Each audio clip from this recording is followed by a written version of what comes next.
Hello, BookTube. I went out again this morning to beat the heat and get the Sunday New York Times, a recent hipster affectation of mine that I've been enjoying quite a bit. I think I will continue doing it.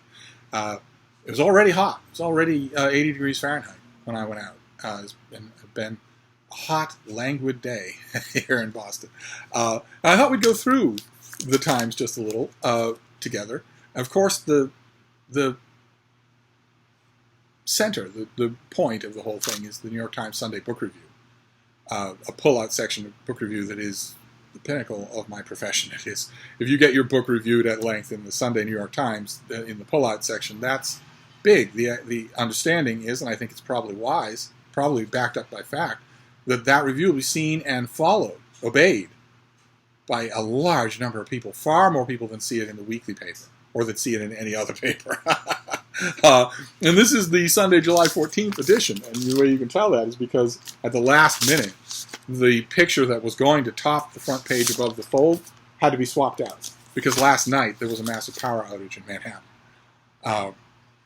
And the cell phone footage is pouring in now. It's amazing. It was scarifying at first. It lasted for hours, and who knows how many people were trapped in elevators. There were amazing stories on Twitter.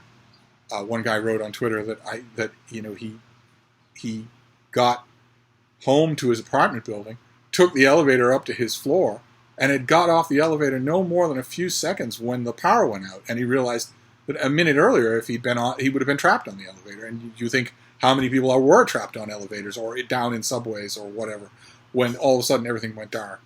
And I have a bit of experience at newspapers, not at the New York Times, but I guarantee you this was something else. Obviously it was. And at the very last minute, that prime real estate had to be swapped out for the story of the moment. And it jumps to page 19 for, a quickly slapped together story of that power outage. It turned out it was just a transformer station blowing, and it was a nightmare, but it took work, and it was restored, and things are back to normal. It wasn't as bad as it could be, and it wasn't as nefarious as it might have been. Instead, it was just a power outage, but a wise decision, and they're probably not arguing with it. Otherwise, this picture above the fold would almost certainly have been accompanying. There's an article right here on the cover, on the front page, by Cade Metz, with the headline, "Quietly Hoarding Millions of Faces Culled from the Web. Concerns over privacy, using social media posts in facial recognition research." And Cade opens his article, it's Dateline San Francisco.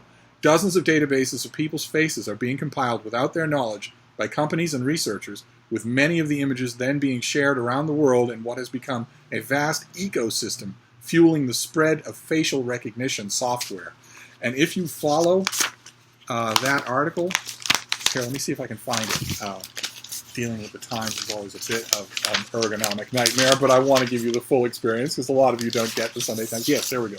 This photo would almost certainly have been the cover. That would almost certainly have taken the place. At least if I were running the front page, that's what it would have been, because that's a pretty striking photo.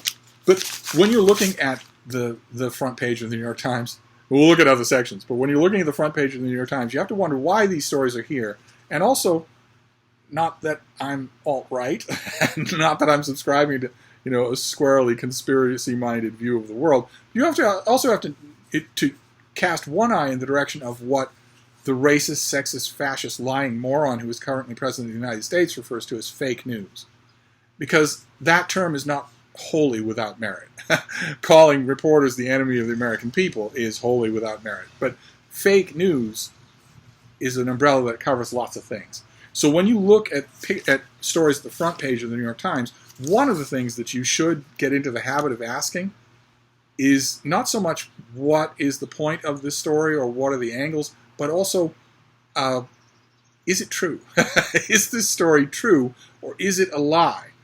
If not explicitly, then implicitly. Like, for instance, another story right at the top of the front page is a story it's an article by Jodi Kantor, Mike McIntyre, and Vanessa Friedman, and it's about Jeffrey Epstein, the pedophile who was just arrested on sex trafficking charges.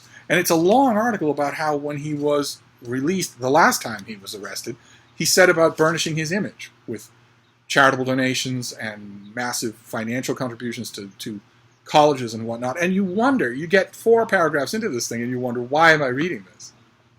Why am I reading this? Why am I reading a long story on the front page of the New York Times about what a generous guy he was when he got out of jail and tried to turn around his public image? Why is this 10,000-word article not devoted to his victims or suspicions around him? Why?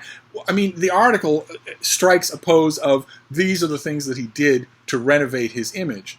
And you can read into that the article wants you not to have those things work. But you could also actually read in the other, right? You could read in the opposite of that, that he did these things and look at the good they did. It has a creepy vibe to it, a creepy enabling vibe to it. And probably the most vigorous example of looking at an article and wondering, is this true or is this in fact a lie? Is this front and center one about Mayor Pete Buttigieg. The title is Fear of, quote, Career Death Sentence Kept Buttigieg in Closet Until Age 33. The article is by Jeremy Peters. I want to read you just a bit of it. I'll read as much as I can until my gorge rises. The closet that Pete Buttigieg built for himself in the late 1990s and early 2000s was a lot like the ones other gay men of his age and ambition hid inside. He dated women, deepened his voice, and furtively looked at MySpace and Friendster profiles of guys who had come out, all while wondering when it might be safe for him to do so too.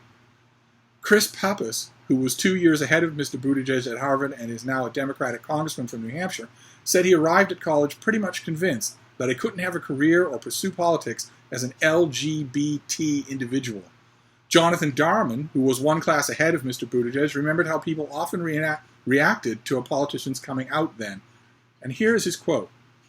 It wasn't a story of love, but of acknowledging illicit desire. And Amit Paley, who graduated in Mr. Buttigieg's class, recalled that, quote, it was still a time when vocalizing anti-gay sentiments was not only common, but I think pretty accepted. That statement made, keep in mind, he graduated in this guy's class, and this guy graduated in 2004 from Harvard, which is in Cambridge, Massachusetts. So the statement, it was a time when vocalizing anti-gay sentiments was not only common, but I think pretty accepted, flies completely in the face of all acknowledged fact and all acknowledged remembrance. In other words, it is, in common parlance, a lie. That is a lie. Okay? And it's right there on the front page of the New York Times. No one in Cambridge in 2004 was making faggot jokes and having everybody chuckle all around them. They would have been outcast. It was unthinkable to do. It was 2004, not 1964. The idea is absurd. The idea that Mayor Pete stayed in the closet when he was a senior in Harvard in 2004 because it was this horrible time when, you know, those redneck farmers from western Massachusetts might rustle cattle through town and round up the gays and hang them from the nearest tree. The idea is absurd. Absolutely absurd. The voicing of anti-gay sentiment was not cool or accepted even in 1994, much less 2004. And when you see that, a black and white lie on the front page of the New York Times, you have to wonder why. You have to wonder why you're seeing it. The author of this piece, Jeremy Peters, I don't know anything about Jeremy Peters, but I have to assume that when he saw that quote, it raised as many red flags in his own mind as it did in mine. He might have thought, maybe he went to Harvard. He might certainly have thought, 2004 wasn't that long ago. Is it possible that there were fairy jokes in Harvard Square in 2004 to the extent where Pete Buttigieg would be afraid to come out of the closet because it would be career suicide? And if Jeremy Peters pursued that question, he would have realized, no, that was not possible. So why the article?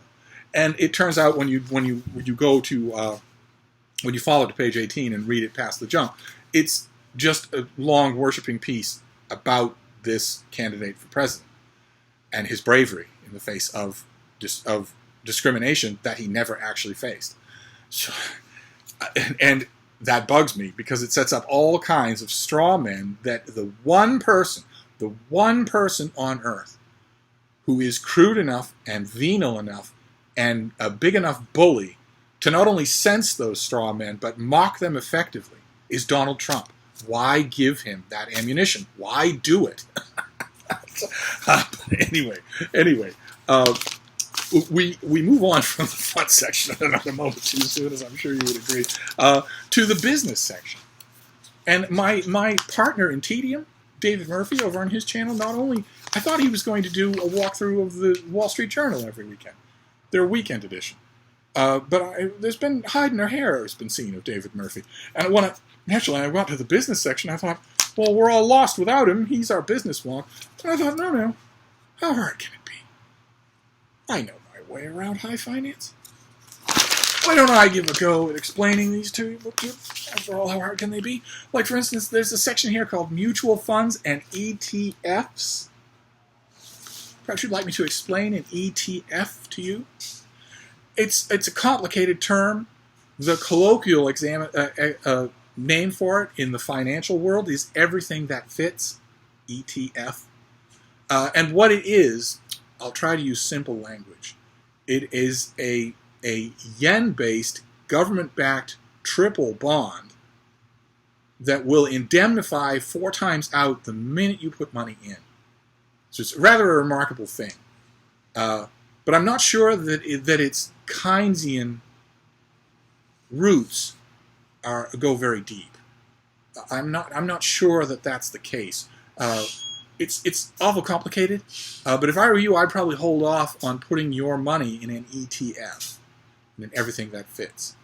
And there are other things here. There are various statistics and whatnot, but we really don't have time. We really don't have time for me to explain them all to you.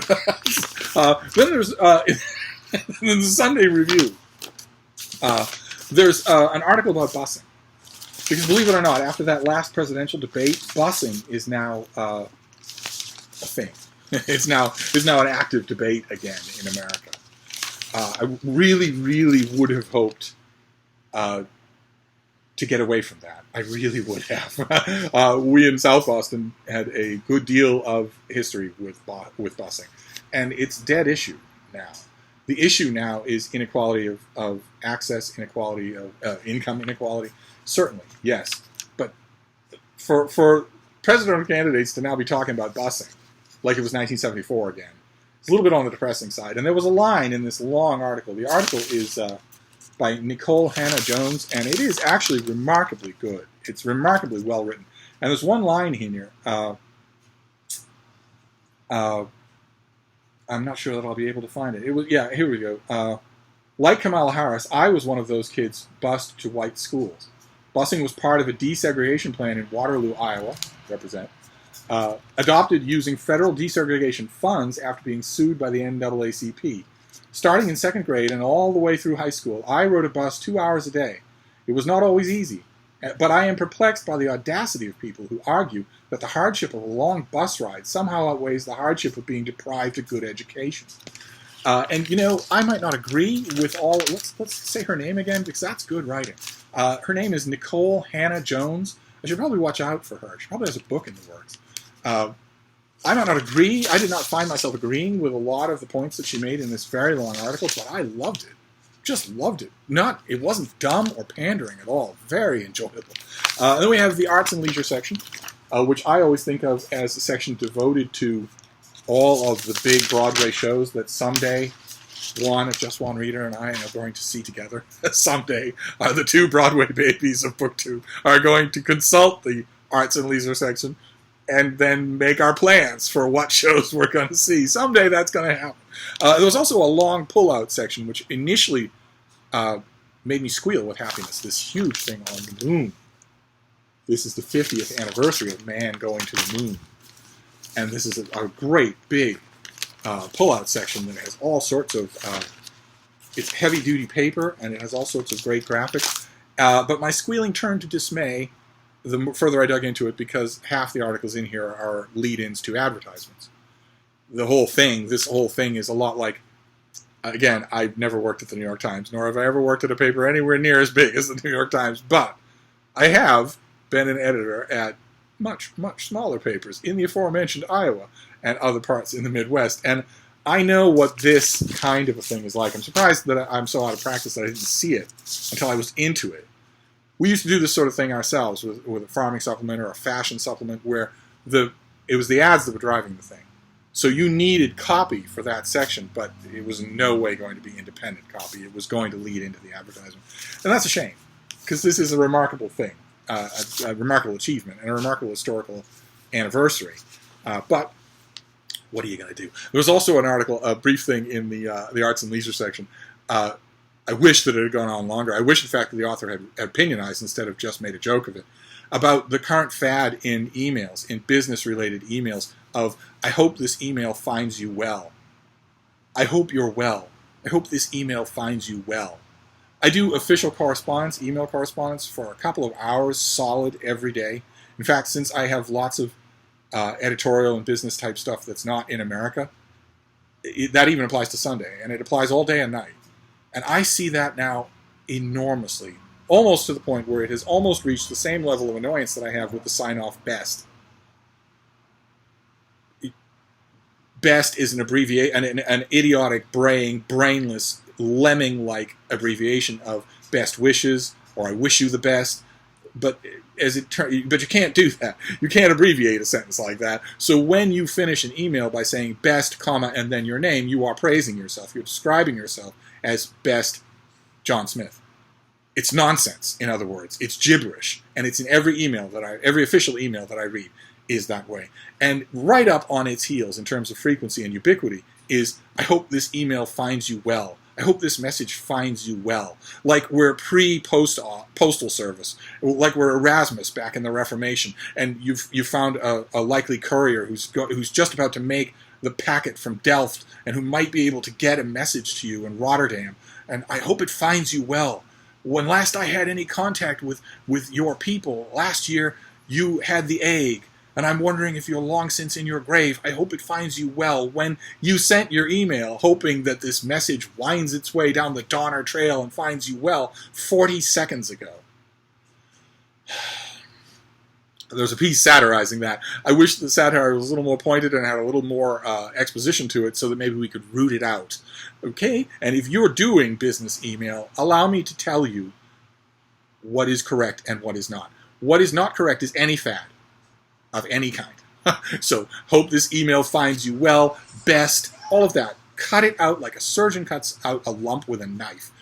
And what is right is plain and simple stuff. Hello, body of text, thanks, comma, your name. Period. End of story. Your salutations and your endings do not form your personality. How you write a business email to someone you don't know is no part of your personality. It does not have to be distinctive. Your hat doesn't form your personality. Your little white Microsoft ear things don't form your personality. How you shape your mustache, or what kind of halter top you wear, or what kind of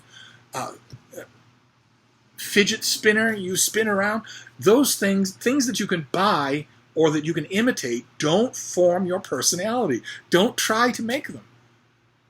Best John Smith? Ridiculous. You sound like an idiot. And I hope this email finds you well, or I hope you're doing very well. When, A, you emailed me yesterday, so you already know that I'm going to ignore that, and B, you don't hope anything of the kind. Why not just get to business? Why lie when you can just keep things friendly and get to business? Anyway, sooner or later the ranting ends and we get to the book review. And this book review, as you can see, has a big feature right in the middle of bee trees. I have to admit, there wasn't a whole lot that interested me in this book review. Otherwise, there were a lot of reviews of books that I have not read. There was a children's roundup of books about the moon that has one that I really liked, Moon's First Friends. But it ignores one that I really liked as well, about a field trip to the moon. But let's go through it anyway here and see what we have here. This book, Three Women by Lisa Taddeo, whole page of blurbs and ads in color. the book slipped right by me, and I have a copy now, so I'm looking to read it and see that if it's worthwhile. Like for instance, we get to the letters page, and I was hoping for controversies, but there aren't any. There's a full-page ad for The Golden Hour by Beatrice Williams. Those are expensive and well worth it in this case. Then Delia Owens, the much-lauded debut novelist of Where the Crawdads Sing, is the subject of the By the Book section, where the editors ask her just a series of ordinary questions. I thought her answers were unremarkable. There's a review of Patsy by Nicole Dennis Benn, which is a book that I have on my shelf. It has been getting a little buzz, but I have ignored it completely so far. And there's also a review by Emily Bazelon of The Making of a Justice. John Paul Stevens, that's John Paul Stevens, who retired from the High Court. He wrote a memoir about his first 94 years, and I read it and I reviewed it. I folded it into a review of a new book about Oliver Wendell Holmes Jr. And I don't think that review has run yet. I don't know when that review will run, but it was a very good book, a very flinty, honest book. So I was happy to include it in a book about an even more famous Supreme Court justice. But the big feature here is this beach reads thing, in which the author, Elizabeth Egan, who is the author of A Window Opens, lists a whole bunch of beach reads. But before she does, she clarifies her terms. I wanted to read that to you.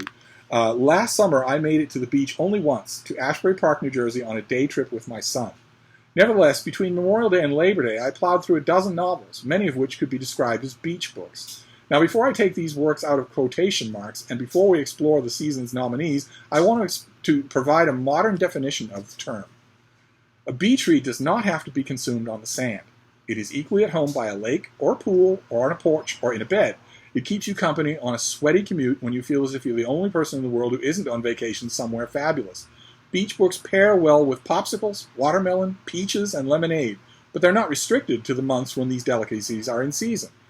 The defining criterion is juiciness, which plays well at any time of year. I've been known to enjoy one during a blizzard in February, when the ocean seems as far away as the stars. This is perfectly acceptable, at least according to my literary laws. Finally, there is a common misconception that a beach book is easy or mindless. It can be mindless, depending on which one you pick, but I don't like when people use beach book as a derogatory term. The titles on my list are thought-provoking and propulsive, possessing both brains and brawn. They're close relatives to book club books, but without the element of homework.